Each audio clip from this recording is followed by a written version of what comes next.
नमस्कार, आप देख रहे हैं खबर विशेष। आपके साथ मैं हूं चंदन सिंह। आज हम बात करेंगे प्रसिद्ध शायर मुनव्वर राणा के विवादित बयान और बयानों को लेकर यूपी सरकार के मंत्री के पलटवार की। मुनव्वर राणा ने बयान दिया था कि अगर यूपी में योगी आदित्यनाथ दोबारा सीएम बनेंगे तो वो यूपी छोड़ देंगे। इसी पर मंत्री आनंद स्वरूप शुक्ला ने कहा कि देश विरोधी साजिश करने वालों को देश छोड़ देना चाहिए। आनंद स्वरूप ने मुनव्वर राणा पर गंभीर आरोप लगाया। आनंद स्वरूप ने कहा कि साजिश के तहत 1947 में जो मुसलमान यहां रुक गए थे, मुनव्वर राणा भी उन्हीं में से एक हैं। इस बार पलटवार के बीच सवाल उठता है कि क्या मुनव्वर राणा रणनीति के तहत ऐसे बयान दे रहे हैं? क्या चुनाव को देखते हुए मुनव्वर की जुबान जहरीली हो गई? वोटों के बंटवारे के लिए आनंद स्वरूप ने ऐसा बयान दिया है। क्या मुनव्वर के जरिए मुसलमानों पर सवाल उठाना ठीक है? मुनव्वर राणा अब विवादों वाले शायर हो गए हैं क्या? जो यह बात कह रहे हैं कि उत्तर प्रदेश छोड़ना पड़ेगा, निश्चित रूप से समय आ गया है उन सारे लोगों के लिए। आपने सुना, ये योगी सरकार के मंत्री आनंद स्वरूप शुक्ला हैं, जो कह रहे हैं कि देश विरोधी साजिश करने वालों के लिए वक्त आ गया है कि वो देश छोड़ दें। जो यह बात कह रहे हैं कि उत्तर प्रदेश छोड़ना पड़ेगा, निश्चित रूप से समय आ गया है उन सारे लोगों के लिए जो इस साजिश में थे कि भारत को फिर से बांट देंगे। लेकिन जब से 2014 में मोदी जी की सरकार देश में आई है और 17 में जब से माननीय योगी जी उत्तर प्रदेश के मुख्यमंत्री बने हैं। आनंद स्वरूप शुक्ला ने शायर मुनव्वर राणा पर गंभीर आरोप लगाया। आनंद स्वरूप ने कहा कि साजिश के तहत 1947 में जो मुसलमान यहाँ रुक गए थे, मुनव्वर राणा भी उन्हीं में से एक हैं। 1947 में जो मुसलमान साजिश के तहत भारत में रुके थे कि भारत को फिर बांटेंगे और टुकड़े करेंगे, उन्हीं में से मुनव्वर राणा भी एक है। मुनव्वर राणा को उनके परिवार के लोगों के हम लोगों ने हमेशा बयान देखे हैं। आनंद स्वरूप शुक्ला ने मुनव्वर राणा को देश छोड़ने के लिए क्यों कहा?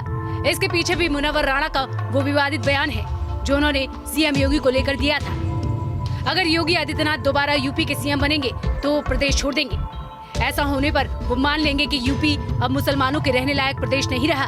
वहीं अखाड़ा परिषद के अध्यक्ष नरेंद्र गिरी ने भी मुनव्वर पर कड़ा प्रहार किया है। लेकिन ये मान लीजिए आप कि मुख्यमंत्री अगले योगी आदित्यनाथ ही बनेंगे तो अभी से आप घर बेचना शुरू कर दीजिए और जाइए बंगाल। कौन रोकता है आपको? जाने वाले कौन रोकता है? जिसको जाना हो जाए, जिसको रहना हो रहेगा।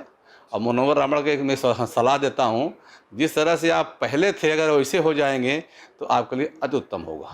मुनव्वर राणा जो पहले शायरी के लिए जाने जाते थे, अब अपने विवादित बयानों के लिए सुर्खियों में रहते हैं। सियासत में वार पलटवार जरूरी है, लेकिन ना तो मुनव्वर की बात को जायज कहा जा सकता है और ना ही मंत्री आनंद स्वरूप के बयान को।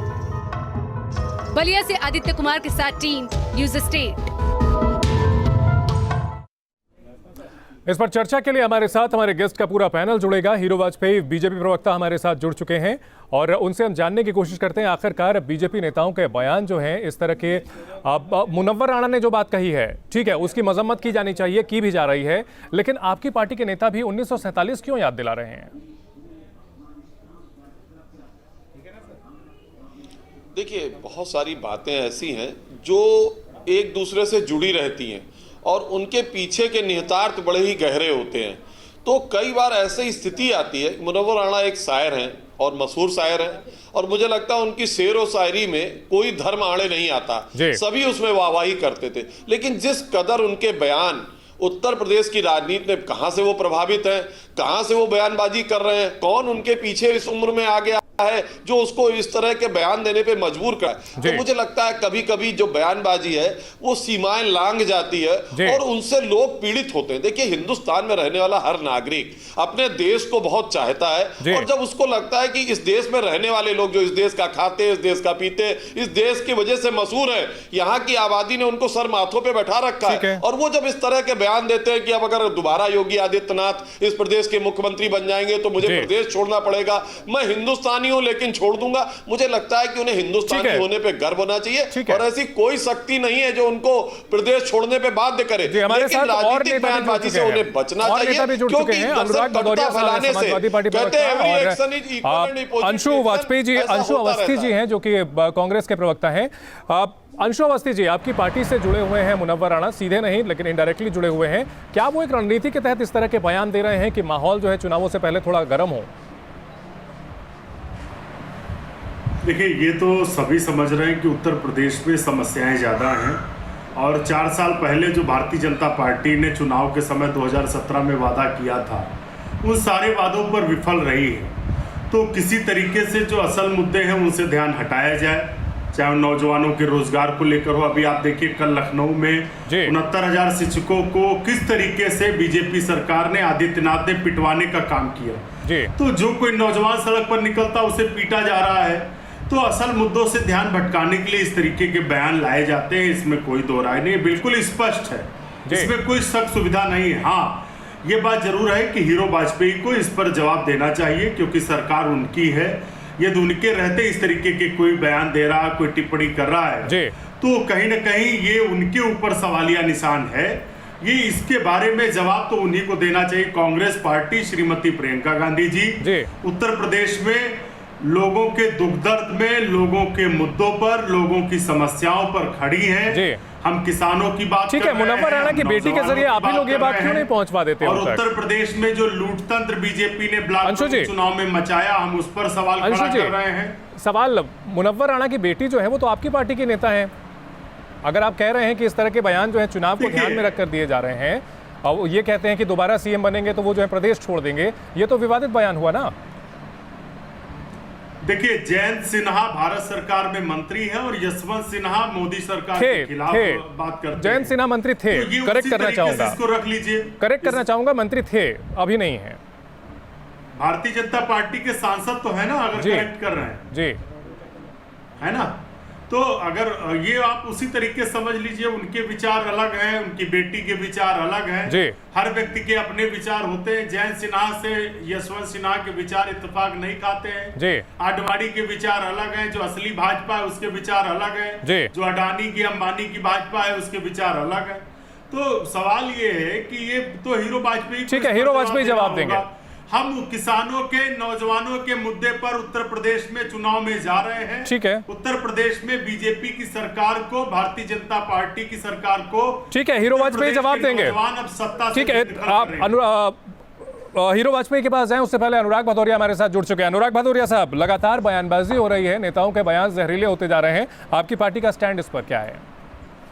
किस बात पे आप सवाल पूछ लीजिए। आप जी, मुनव्वर राणा का विवादित बयान आया था कि दोबारा सीएम बने तो वो जो है योगी तो वो प्रदेश छोड़ देंगे। उसके बाद फिर बीजेपी मंत्री का बयान आया है कि मुनव्वर राणा जो है 1947 में ऐसे मुसलमान थे जो कि यहाँ साजिश के तहत रुक गए। इसी को लेकर बहस चल रही है। मुझे लगता है कि उत्तर प्रदेश के अंदर में विकास की राजनीति होनी चाहिए, जैसे समाजवादी लोग कर रहे हैं। समाजवादियों ने हमेशा विकास पे जोर दिया है। जब समाज का विकास होगा, समाज का हर वर्ग खुश होगा, चाहे किसान हो, चाहे युवा हो, चाहे महिलाओं का सम्मान हो। जब सबका सम्मान होगा तो सभी लोग इसी उत्तर प्रदेश में खुशहाल रहेंगे, प्यार से रहेंगे, मोहब्बत से रहेंगे। आज उत्तर प्रदेश के अंदर में विकास की राजनीति तो हो ही नहीं रही है। विकास नाम की कोई चीज तो है नहीं। जिस तरह आपने कोविड काल में देखा कि बिना ऑक्सीजन के लोगों की मौतें होगी, ऑक्सीजन समय से नहीं मिलने से, समय से बेड और हॉस्पिटल नहीं मिलने से लोगों की न जाने कितने हजारों लोगों की मौतें हो गई। और आपने अच्छी तरह देखा कि लाशें नदी में तैरती नजर आई या उनको जार में नौचते नजर आए। वो अव्यवस्था जिस तरह से उत्तर प्रदेश के अंदर में महिलाओं का चीरहरण हुआ सबके सामने, जो आपने भी देखा, चाहे हाथरस की घटना हो या लखीमपुर की घटना हो, या चुनाव के समय जो आप देख रहे हो कि थप्पड़ मारा जा रहा है, पुलिस वालों को दिन दहाड़े थप्पड़ मार दिया जा रहा है कार्यकर्ताओं द्वारा। जिस तरह से यहाँ पे आपने देखा गोला बारूद चले। तो उत्तर प्रदेश के अंदर में सही मामले में समाजवादी की सरकार आएगी तो राम राज अगर कहते हैं तो समाजवादी सरकार में होगा। अब तो रावण राज चल रहा है यहाँ पे। कोई किसी को, मतलब मुनव्वर राणा की बात का समर्थन कर रहे हैं आप? कोई किसी की हत्या कर दे, मतलब मुनव्वर राणा की बात का समर्थन कर रहे हैं आप?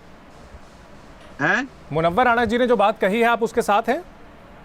मैं जनता की आवाज के साथ हूं। आप मेरी बात है समझ नहीं पाए। जनता की आवाज क्या है? जनता की आवाज यह है कि भारतीय जनता पार्टी को उत्तर प्रदेश से जाना चाहिए, क्योंकि उत्तर प्रदेश में भारतीय जनता पार्टी के समय रावण राज चल रहा है। यहाँ महिलाएं सुरक्षित नहीं है। चलिए, मेरे मन में कुछ सवाल है, उन सवालों को हम लेंगे, सामने हो जाए। जी, हम सब आप सभी से कुछ सवाल पूछूंगा मैं। उससे पहले हमारे वरिष्ठ सहयोगी धीरेन्द्र पुंडीर जी हमारे साथ जुड़ चुके हैं। धीरेन्द्र जी, नेताओं की जुबान चुनाव आते ही यूपी में जहरीली क्यों होती जा रही है?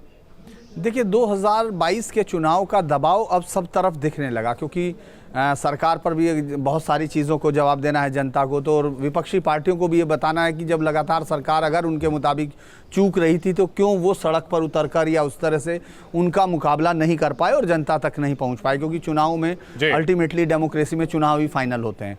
अब ऐसे में आप देखें कि एक शायर के मुंह से इस तरह के शब्द, जो शायर कोई एक अनजान शायर भी नहीं है, जिसको हम लोग पूरे देश दुनिया में उत्तर प्रदेश का जिसने प्रतिनिधित्व किया, अगर वो इस तरह के शब्द, जबकि उसके शब्द मर्यादा तोड़ रहे हो, क्योंकि शब्दों की कीमत उससे ज़्यादा शायद ही कोई समझता हो। मुझे लगता है राजनेता भी इतने शब्दों की कीमत नहीं समझते जितने शायर या लेखक समझते हैं। तो उन पर बीजेपी भी जिस तरह का ये बयान है, उसको कोई नहीं कह सकता कि ये एक राजनीतिक जो परिदृश्य होता है या जो एक सीमा रेखा होता है उसके अंदर का बयान है। ठीक है, तो ये 2022 का मुझे लगता है कि प्रेशर है जो तमाम पार्टियों पर हमको दिख रहा है। हीरो वाजपेयी जी, आरोप लगाए हैं कांग्रेस और समाजवादी पार्टी प्रवक्ताओं ने आपकी पार्टी पर, जवाब दीजिए।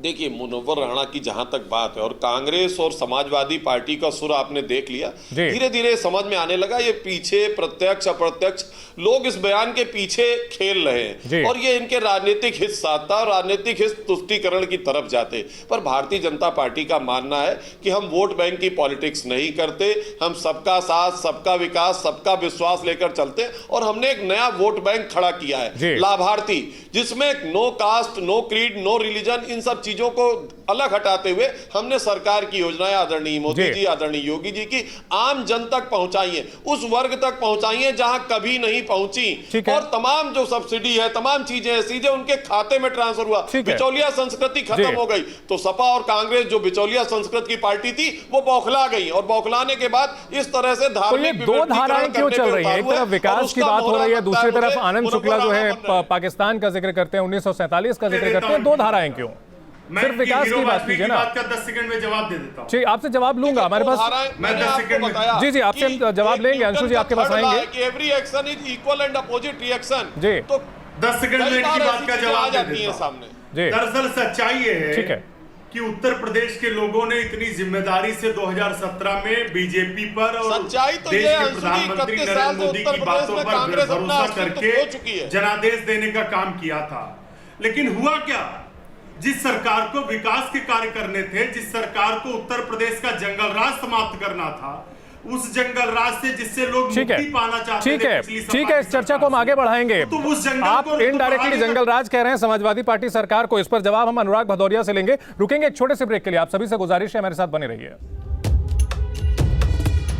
ब्रेक के बाद आपका स्वागत है। आप देख रहे हैं खबर विशेष, चर्चा लगातार जारी है। अनुराग भदौरिया साहब, अगर समाजवादी पार्टी सिर्फ विकास की राजनीति करती है तो जनसंख्या नियंत्रण का मामला हो या यूपी एटीएस के द्वारा पकड़े गए लोगों का, सभी को धर्म से क्यों जोड़ दिया जाता है आपकी पार्टी के नेताओं की तरफ से? देखिए, ये आप दिक्कत ये है कि हम जोड़े ना जोड़े, लेकिन आप जोड़ दोगे। जी, मैंने बोला कि उत्तर प्रदेश में एज ए प्रवक्ता में बार बार कह रहा हूं, तो आप नहीं सुन पा रहे हैं कि हम समाजवादी लोग विकास की राजनीति करते हैं और समाज के अंदर में समाजवादियों का काम बोलता है। मेरा नारा भी है काम बोलना। ये धर्म जात की राजनीति भारतीय जनता पार्टी करती है। शफीकुर रहमान बर्ग कौन है? अनुराग जी, शफीकुर रहमान बर्ग जो है वो तो आपकी पार्टी के नेता हैं। हम अपनी तरफ से तो कुछ नहीं बता रहे हैं। मैं बोल रहा हूँ, आप नहीं सुन पा रहे हैं। तो मैं साक्षी महाराज पे नहीं जाना चाह रहा हूँ ना, मैं प्रज्ञा ठाकुर पे भी नहीं जाना चाह रहा हूँ, इसलिए आप क्यों जा रहे हैं बेवजह? नहीं, मैंने हीरो वाजपेयी से पूछा, वो पूछा उनसे ये सवाल पूछा कि दो धाराएं क्यों, विकास की बात और धर्म की बात क्यों? बोलने दीजिए, आप हीरो वाजपेयी थोड़ी हैं। ठीक है, क्लोजिंग कमेंट जल्दी से करें आप। तो मैं चुप हो जाता हूँ, जल्दी से बोले, आप बीच में टोक पड़े। मैं अपनी बात पूरी कर लूँ, जनता तक आवाज जाने दीजिए। मैं कह रहा था कि उत्तर प्रदेश के अंदर में समाजवादी विकास की राजनीति करती है और विकास की राजनीति का ही हमने जोड़ दिया है। कभी विकास की राजनीति अगर समाजवादी ने नहीं बोली तो बताइए। हमारा एजेंडा यही है कि हम समाज उत्तर प्रदेश को उत्तर प्रदेश बनाएंगे जहां महिला सुरक्षित हो, जहां युवाओं को रोजगार मिले, जहां महंगाई नाम मात्र की ना हो, किसानों का सम्मान हो और हमारा उत्तर प्रदेश आगे बढ़ता जाए, जैसा कि हमने किया था। बनाया था, मेट्रो बनाई थी, मेडिकल कॉलेज बनाए। क्या सामने विकास की बात और पीछे जो है बैकडोर चैनल से कहीं ना कहीं दूसरे चेहरों को आगे करके इस तरह की बयानबाजी, ये राजनीतिक पार्टियों की रणनीति है? देखिए, ये बयानबाजी वही लोग करवा रहे हैं जिनके ऊपर जिम्मेदारी थी 2017 से और 2022 तक उत्तर प्रदेश को नौजवानों को रोजगार देने की। क्या मुनव्वर राणा बीजेपी के कहने पर बयान दे रहे हैं? और उत्तर प्रदेश में लॉ एंड ऑर्डर मेंटेन। क्या मुनव्वर राणा बीजेपी के कहने पर बयान दे रहे हैं? दिलवा रहे हैं मुनव्वर राणा से। हीरो वाजपेयी तो वहां यहाँ नहीं, मैं ये सवाल जानना चाह रहा हूँ कि मुनव्वर राणा से बयान बीजेपी दिलवा रही है, आप कह रहे हैं ये?